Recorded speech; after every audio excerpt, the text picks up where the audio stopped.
Parliament ఉభయ సభల్లో లుంగివాలా comments దుమారం రేపే రాజ్యసభలో జరిగిన సమావేశంలో ఈ అంశంపైన గందరగోళం నెలకొంది.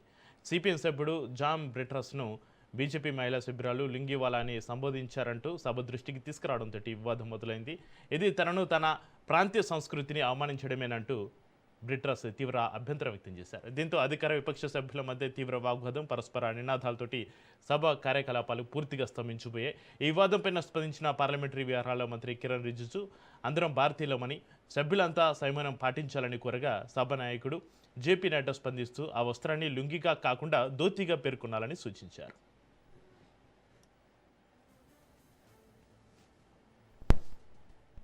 It's a question of the garima of this house, prestige and honor. And it's a bipartisan issue. Let me just tell at the outset, I'm a proud Indian, South Indian, and of course a proud Malayali, sir. There is no South Indian, North Indian. What is Yes, the sir. problem, you tell me? We all are Indians only. Please allow me, sir. I cherish every moment being a Malayali, our language, culture, cuisine, and of course the attire, sir. Our constitution celebrates our diversity. Sir, if you ask me when I am leaving this house, which can happen very soon, what is the takeaway from this house? I would certainly say that the biggest takeaway would be this sterling diversity, which holds the unity of this nation in a unique way. That would be my takeaway.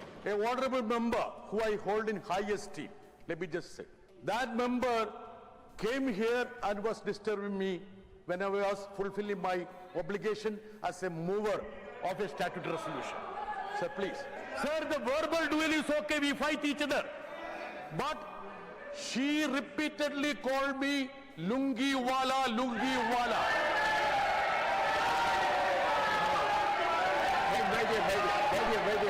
Now I will let Jan Mehta.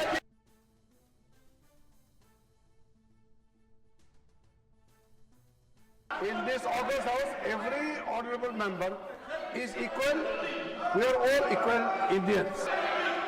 If there is anything which is objectionable or which is unbecoming of the character of the nation or the dignity of the house, I am not witness to whatever honorable member John. Nobody is witness, but my request is you can call the concerned person, the honorable member, and hear them out. And whatever you decide. Yes. Let me make my observation.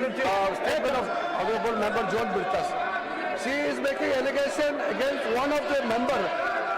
The program of the house demands that both members should be heard. Both the members should be heard because honorable member John Birtas' statement has been put on record. So there is a request that the other member also should be allowed to make a point. Otherwise, only one side of the story will go. We are for the unity of the nation. We don't want any kind of discrimination, any kind of disparaging remarks.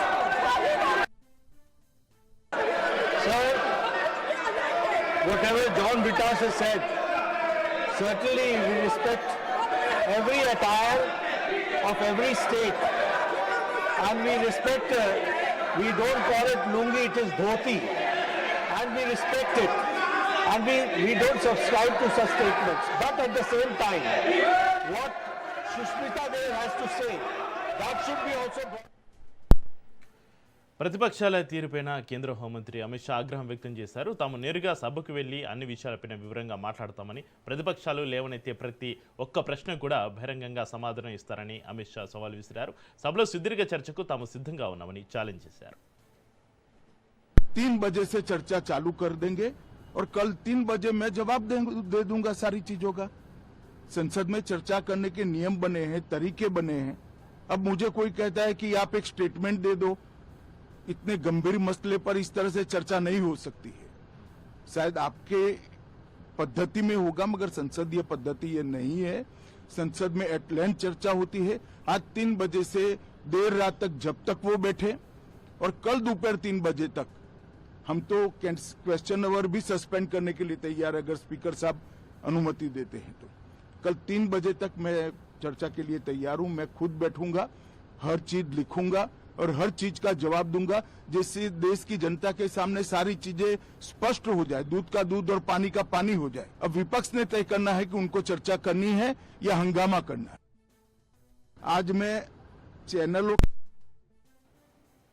కేంద్ర హోంమంత్రి అమిత్ షా వ్యాఖ్యలపైన ప్రతిపక్ష నేత Rahul Gandhi counter ఇచ్చారు. అమిత్ షా సవాల్ను తిప్పికొడుతూ ఆయనపైన ప్రశ్నల వర్షం కురిపించారు. దేశంలో ఆందోళనలు చేస్తున్న విద్యార్థులపైన పోలీసులు లాఠీచార్జి చేస్తే ఎవరు చేశారని, ఇక గత 20 రోజులుగా ఈ విషయాలపైన హోంమంత్రి అమిత్ షా ఎందుకు నోరు మెదపడం లేదని రాహుల్ గాంధీ నిలదీశారు. ప్రదర్శనకారులపైన కాల్పులకు ఆదేశాలు ఇచ్చింది ఎవరంటూ సూటిగా ప్రశ్నించారు రాహుల్ గాంధీ.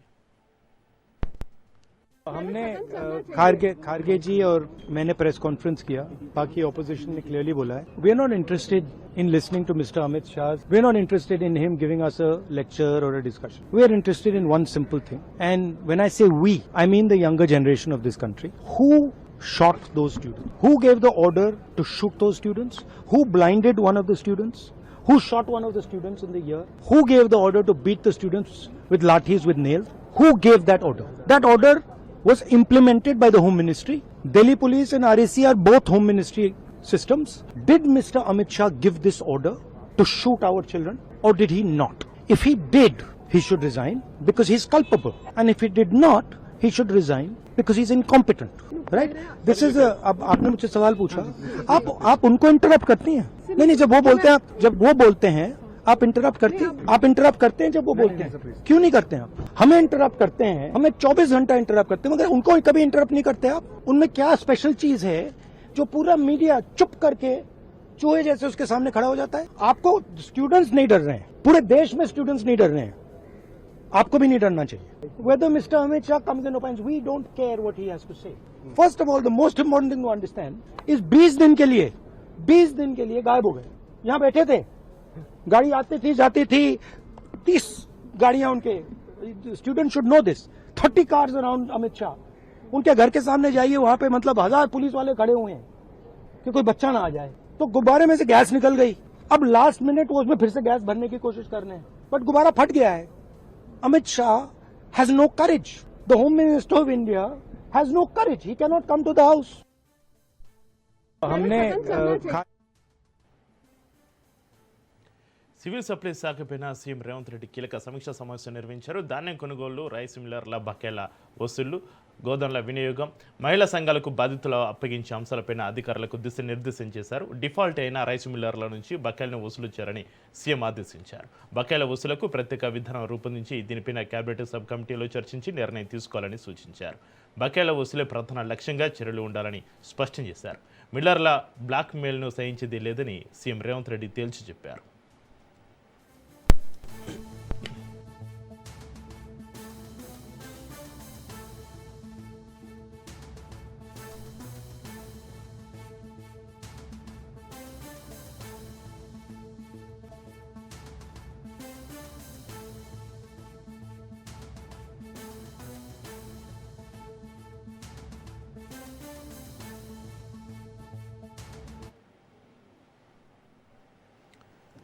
తెలంగాణలో పేదల ఇళ్ల కోసం రాష్ట్ర ప్రభుత్వం కేంద్రాన్ని కోరింది. కేంద్ర మంత్రి శివరాజ్ సింగ్ చౌహాన్ను మంత్రి పొంగులేటి శ్రీనివాసరెడ్డి కలిసి తెలంగాణకు 11,56,915 ఇళ్లు మంజూరు చేయాలని విజ్ఞప్తి చేశారు. ఆవాస్ ప్లస్ 2024 సర్వేలో 11.56 లక్షల కుటుంబాలు అర్హత సాధించాయని, సూపర్ చెక్ ప్రక్రియ కూడా పూర్తిందని పొంగులేటి తెలిపారు. అర్హులైన కుటుంబాలకు ఒకేసారి ఇళ్లను మంజూరు చేయాలని కేంద్రాన్ని కోరారు. ఇంటి నిర్మాణానికి రాష్ట్ర ప్రభుత్వం 5 లక్షల ఆర్థిక సాయం అందించేందుకు బడ్జెట్లో నిధులు కేటాయించిందని చెప్పారు.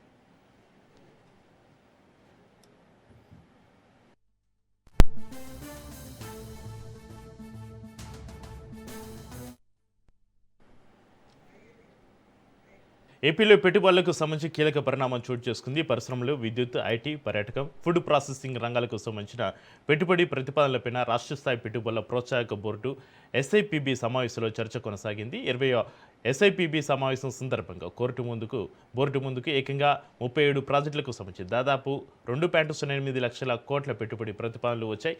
ఆయా ప్రాజెక్టులపైన పెట్టుబడుల సాధ్యాసాధ్యాలు, రాష్ట్రానికి కలిగే ప్రయోజనాలు, ఉపాధి అవకాశాలపైన చర్చిస్తున్నట్లుగా తెలుస్తోంది.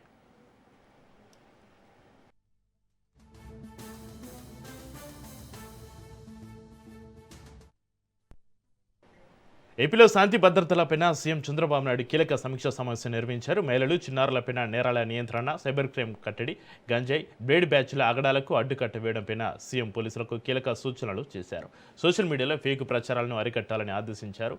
పోలీస్ స్టేషన్ల పనితీరును క్షేత్రస్థాయిలో పర్యవేక్షించాలని, కేసుల దర్యాప్తులో నిర్లక్ష్యం చేయొద్దని సీఎం స్పష్టం చేశారు.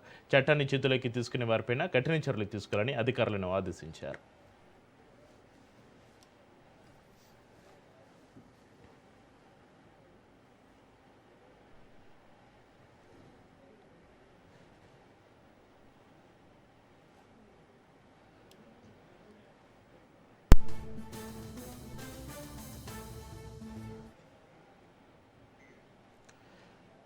వైసీపీ పార్టీ అధినేత వైఎస్ జగన్మోహన్ రెడ్డి నేతలకు కీలక దిశానిర్దేశం చేశారు. ప్రజా సమస్యలపైన ప్రభుత్వాన్ని మరింతగా గట్టిగా నిలదీయాలని పార్టీ శ్రేణులకు పిలుపునిచ్చారు. మండలి సమావేశాలకు ఎమ్మెల్సీలంతా కూడా పూర్తి స్థాయిలో సిద్ధంగా ఉండాలని సూచించారు. వైసీపీకి ప్రతిపక్ష హోదా ఇవ్వకుండా ప్రభుత్వం వ్యవహరిస్తుందని జగన్ ఆరోపించారు. అసెంబ్లీలో ప్రభుత్వం ప్రస్తావించే అంశాలపైన ఆధారాలు, సాక్ష్యాలతోటి ప్రజల ముందుకు వస్తారని జగన్ తెలిపారు. మండలిలో వైసీపీకి బలం ఉందని పేర్కొంటూ ప్రజా సమస్యలపైన ఎమ్మెల్సీలు సమర్థవంతంగా పోరాడాలని సూచించారు.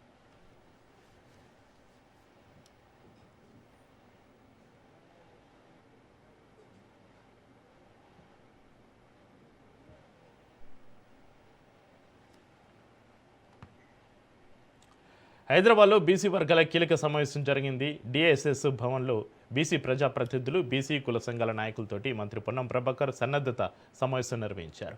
ఆగస్టు 14న హెచ్ఎండిఏ గ్రౌండ్స్ సమీపంలో సీఎం రేవంత్ రెడ్డి చేతుల మీదుగా మహాత్మా జ్యోతిరావు పూలే, సావిత్రిబాయి పూలే విగ్రహాల ఆవిష్కరణ కార్యక్రమం జరగనుంది. సామాజిక న్యాయం, సమానత్వం కోసం పూలే దంపతులు చేసిన సేవలను మంత్రి పొన్నం ప్రభాకర్ గుర్తు చేశారు. ఆగస్టు 18న సర్దార్ సర్వాయి పాపన్న గౌడ్ జయంతి వేడుకలు నిర్వహించనున్నట్లుగా తెలిపారు.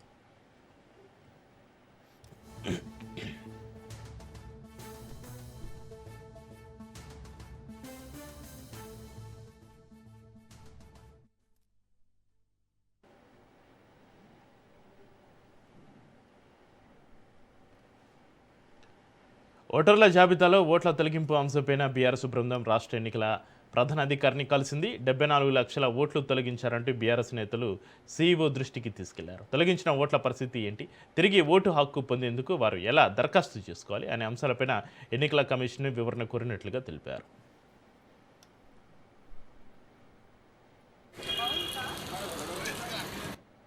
ఓటు ప్రజాస్వామిక హక్కు.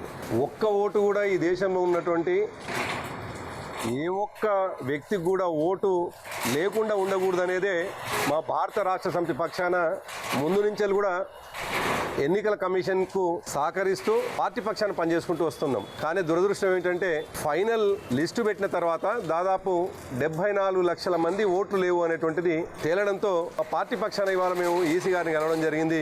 ఎలక్షన్ కమిషన్, తెలంగాణ రాష్ట్ర సెంట్రల్ ఎలక్షన్ కమిషన్, అదేవిధంగా భారత ఎన్నికల కమిషన్ ను పదే విజ్ఞప్తి చేస్తూ సమయాలు ఇవ్వండి, ఓటర్లకు సరైన న్యాయం చేయండి అని చెప్పంటే 2 పర్యాయాలు సమయం ఇచ్చినటువంటి భారత ఎన్నికల కమిషన్ కు మేమందరం కూడా ధన్యవాదాలు తెలియజేసినాం. అయినా కానీ నిన్నటి తిరిగి నమోదయ్యేటువంటి దాంట్లో 74 లక్షల మంది ఓటర్లు ఫామ్లు ఇవ్వలేదని చెప్పినది కనుక ఆ 74 లక్షల వివరాలన్నీ కూడా సమగ్రంగా రాజకీయ పార్టీ పరంగా బీఎల్ఎల్కి ఇవ్వండి అని చెప్పినట్టు విజ్ఞప్తి చేస్తున్నాం. దానికి తోడుగా 60 లక్షల మందికి నోటీసులు ఇస్తా అంటే నోటీసు ఇచ్చేటువంటి కారణాలు కూడా ఏ కారణం వల్ల ఏ ఓటర్కు నోటీసు ఇస్తున్నారు అనేది తెలిసినట్టయితే సులభతరంగా తిరిగి వాళ్ళు జవాబిచ్చే విధంగా ఉంటుంది. అర్హుడైనటువంటి ప్రతి ఓటరు తిరిగి నమోదు కావాల్సింది అనేది పెద్దలు కేసీఆర్ గారు, కేటీఆర్ యొక్క ఆదేశం కనుక మాకు మేము దానికి అనుగుణంగా అందరం.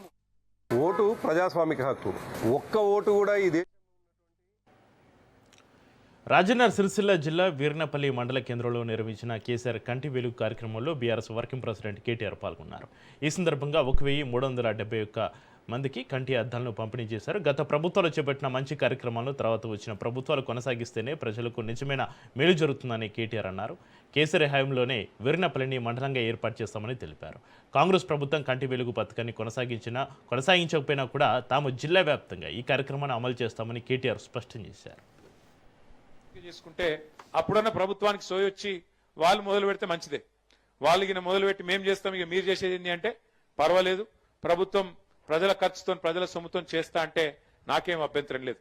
కానీ ప్రభుత్వం చేసినా చేయకపోయినా మనం మాత్రం మన నియోజకవర్గంలో, మన జిల్లాలో ఈ కార్యక్రమాన్ని దిగ్విజయంగా చేసుకుందాం.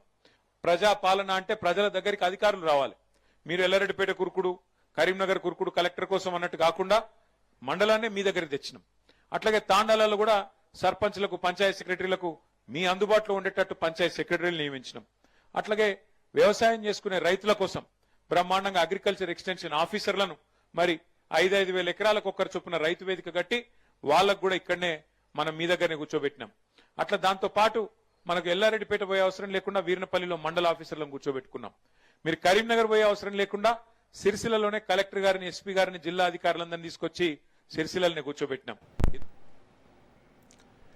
రేవంత్ సర్కార్ పైన మాజీ మంత్రి హరీష్ రావు విరుచుపడ్డారు. బీఆర్ఎస్ హయాంలో తండాలను జీపీలుగా మార్చామని, గిరిజనులకు 10% రిజర్వేషన్లు కల్పించి రాజ్యాధికారం అందించామని గుర్తు చేశారు.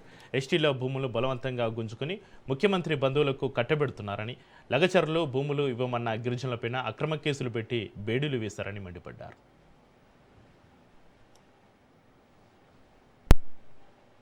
మన ఉద్యోగార్థులుగా కాకుండా ఉద్యోగాలు కల్పన చేసే పారిశ్రామికవేత్తలుగా మిమ్మల్ని తయారు చేయాలనేటువంటిదే ఈ టిక్కీ యొక్క ఆలోచన.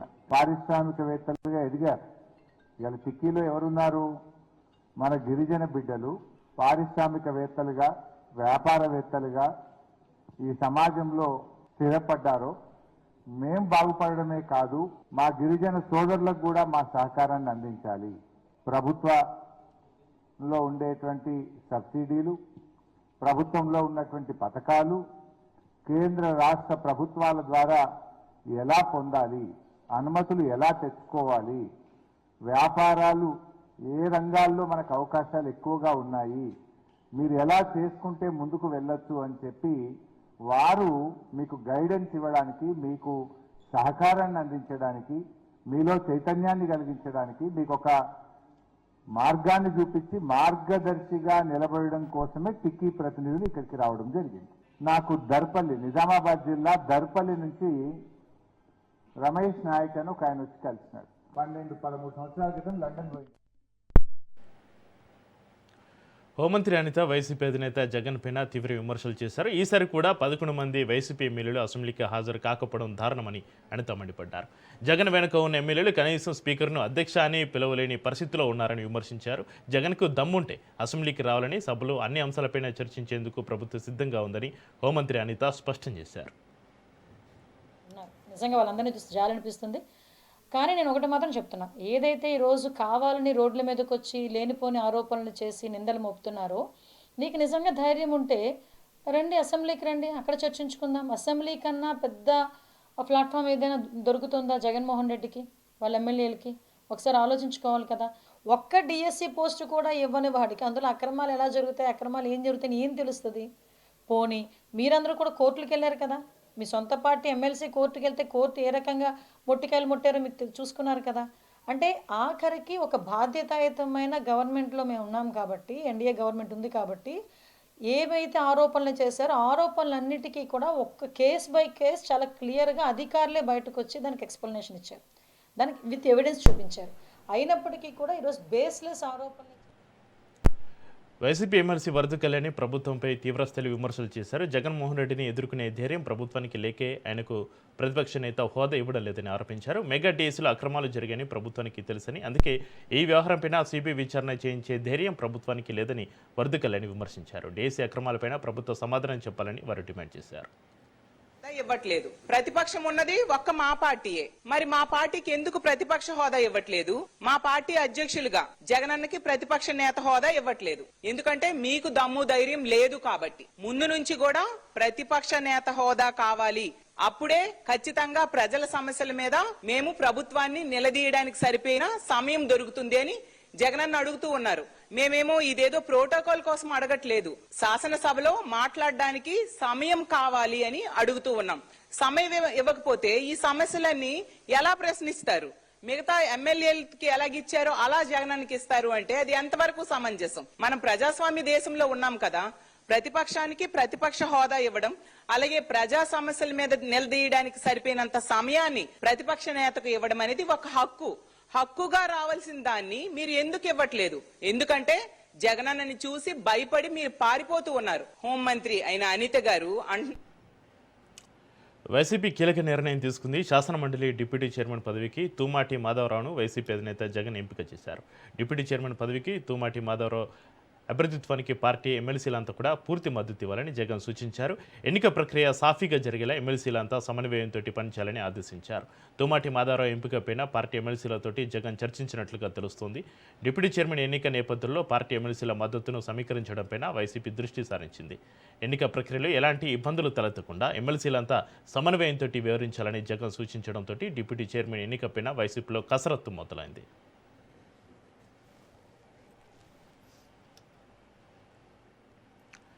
హైదరాబాద్ రాయదుర్గంలోని పీఎం ఎక్తామాల్ ప్రాజెక్టుపైన రాజకీయ దుమారం కొనసాగుతుంది. విలువైన ప్రభుత్వ భూమిని ప్రైవేటు సంస్థలకు కట్టబెట్టడంలో భారీ అవకతవకలు జరిగాయని బీఆర్ఎస్ ఎమ్మెల్సీ దాసు శ్రావణ్ ఆరోపించారు. రాయదుర్గంలో సుమారు 1,700 కోట్ల విలువైన 7 ఎకరాల భూమిని ఎక్తామాల్ నిర్మాణం పేరుతోటి ప్రైవేటు సంస్థలకు ఎలాంటి టెండర్ లేకుండా కట్టబెట్టారని ఆరోపించారు.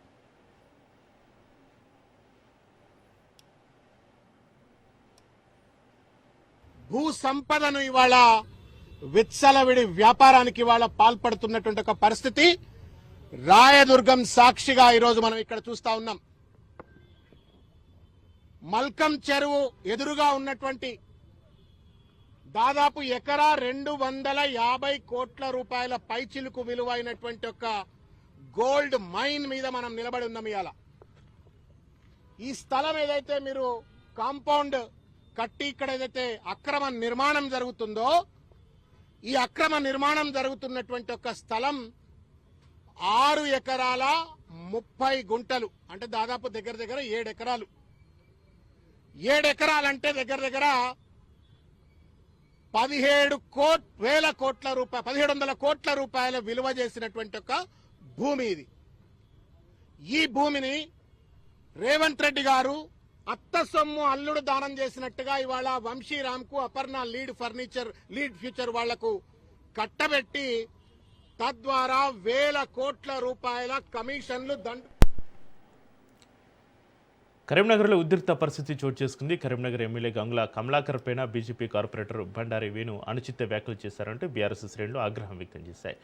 వేణు ఇంటి ముట్టడికి బీఆర్ఎస్ నాయకులు కార్యకర్తలు ప్రయత్నించడంతో పోలీసులు అప్రమత్తమయ్యారు. బీఆర్ఎస్ శ్రేణులు వేణు ఇంటి వైపు దూసుకెళ్లగా పోలీసులు వారిని అడ్డుకున్నారు. ఇలాంటి అవాంఛనీయ ఘటనలు చోటు చేసుకోకుండా ముందస్తుగా భారీ బందోబస్తు ఏర్పాటు చేశారు. దీంతో కరీంనగర్లో కొంతసేపు ఉద్రిక్త పరిస్థితులు నెలకొన్నాయి.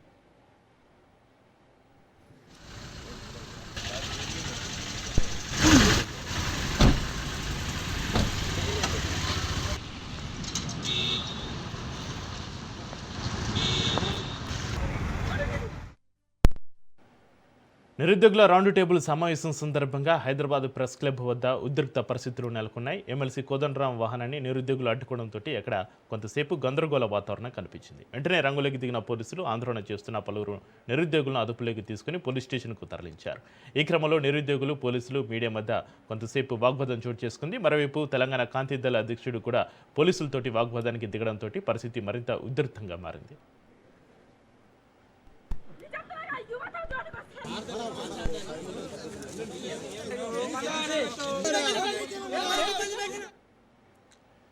వరంగల్ జిల్లా నర్సంపేటలో విగ్రహం తొలగింపు అంశం ఉద్రిక్త పరిస్థితులకు దారితీసింది. మాజీ ఎమ్మెల్యే పెద్ది సుదర్శన్ రెడ్డి విగ్రహాన్ని తొలగించే ప్రయత్నాలు జరుగుతున్నాయన్న సమాచారంతో బీఆర్ఎస్ నేతలు ఆందోళనకు దిగారు. మెడికల్ కాలేజీ ఎదుట ఎసెండ్ భూమిలో అనుమతులు లేకుండా విగ్రహం ఏర్పాటు చేశారంటూ అధికారులు ఇప్పటికే గద్దెను తొలగించారు. తాజాగా భారీగా పోలీసు బందోబస్తు ఏర్పాటు చేయడంతో నర్సంపేటలో టెన్షన్ వాతావరణం నెలకొంది. విగ్రహాన్ని మరోచోట ఏర్పాటు చేసుకోవాలని అధికారులు సూచించినప్పటికీ కూడా అక్కడి నుంచి తొలగించేందుకు తాము అంగీకరించబోమని బీఆర్ఎస్ నేతలు స్పష్టం చేశారు.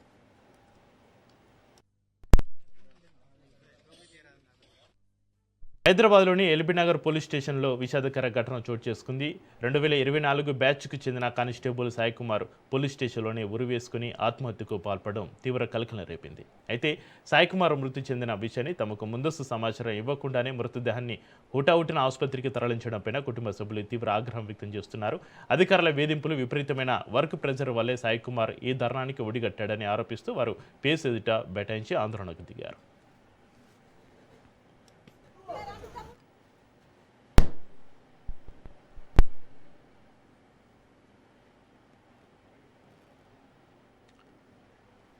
Tollywood star hero junior NTR భుజానికి నిర్వహించిన శస్త్రచికిత్స విజయవంతమైంది. ప్రస్తుతం జూనియర్ ఎన్టీఆర్ ఆరోగ్యం నిలకడగా ఉందని వైద్యులు వెల్లడించారు. శస్త్రచికిత్స అనంతరం ఆయన వైద్యుల పర్యవేక్షణలో ఉన్నారు. ఎలాంటి ఆందోళన చెందాల్సిన అవసరం లేదని, జూనియర్ ఎన్టీఆర్ త్వరలోనే పూర్తిగా కోలుకుంటారని వైద్యులు తెలిపారు. దీంతో జూనియర్ ఎన్టీఆర్ అభిమానులు ఊపిరి పీల్చుకున్నారు. ఆయన త్వరగా కోలుకుని సాధారణ కార్యకలాపాలకు తిరిగి రావాలని అభిమానులు ఆకాంక్షిస్తున్నారు.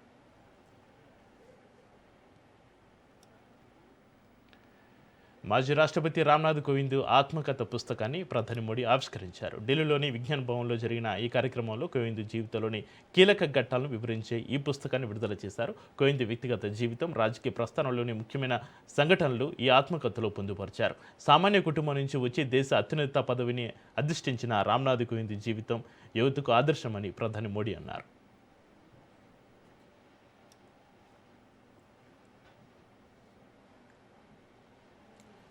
టాటా గ్రూప్లో ఊహించని పరిణామాలు చోటు చేసుకున్నాయి. ఈ నెల 18న జనరల్ బాడీ మీటింగ్కు ముందు Tata group chairman N Chandrasekaran తన పదవి నుంచి తప్పుకుంటున్నట్లుగా సంచలన నిర్ణయం తీసుకున్నారు. నోయల్ టాటాతో తలెత్తిన విభేదాల కారణంగానే ఆయన ఈ నిర్ణయం తీసుకున్నట్లుగా సమాచారం అందుతుంది. ముఖ్యంగా ఈ కామర్స్ రంగంలో జరుగుతున్న నష్టాలపైన నోయల్ టాటా తీవ్రంగా ప్రశ్నించడం ఇద్దరి మధ్య అభిప్రాయ భేదాలకు దారితీసినట్లుగా తెలుస్తోంది. వాస్తవానికి 2027 ఫిబ్రవరి వరకు చంద్రశేఖరన్ పదవీకాలం ఉండగా ఆయన అంతకంటే ముందే వైదొలిగారు. 2015లో టాటా గ్రూప్ బాధ్యతలు చేపట్టిన చంద్రశేఖరన్ ఈ గ్రూపును ఈ స్థాయికి తీసుకురావడంలో కీలక పాత్ర పోషించారు. అయితే ఆయన అకస్మాత్తుగా తప్పుకోవడంతో స్టాక్ మార్కెట్లో ఒక్కసారిగా ప్రకంపనలు రేగాయి. టాటా గ్రూప్ షేర్లు భారీగా కుప్పకూలగా ఒక్కో టీసీఎస్ షేర్లే ఏకంగా 5% వరకు నష్టపోవడం మార్కెట్ వర్గాలను ఆందోళనకు గురిచేస్తుంది.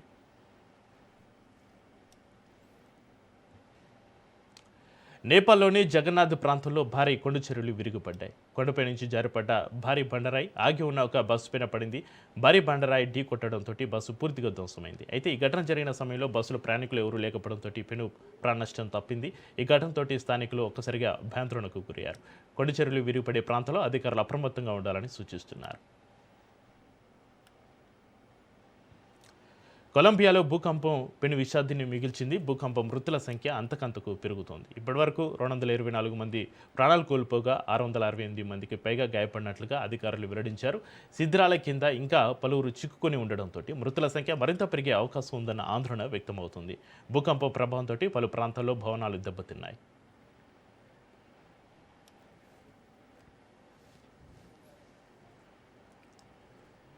దేశీ స్టాక్ మార్కెట్స్ పైన ముడి చమురు ధరల ప్రభావం కొనసాగుతుంది. అంతర్జాతీయంగా క్రూడ్ ధరలు అధిక సంఖ్యలో ఉండడం, హర్ముజ్ జలసంధిని తిరిగి తెరిచే అంశంపైన స్పష్టత లేకపోవడంతో ఇన్వెస్టర్లు అప్రమత్తంగా వివరించారు. దీనికి టాటా షేర్ల పాత్రను కూడా తోడవడంతో సెన్సెక్స్, నిఫ్టీ వరుసగా రెండో రోజు నష్టాలతోటి ముగిశాయి. సెన్సెక్స్ 187 పాయింట్స్ కోల్పోయి 77,966 వద్ద స్థిరపడింది. ఇక నిఫ్టీ 35.75 పాయింట్స్ నష్టపోయి 24,435 వద్ద ముగిసింది.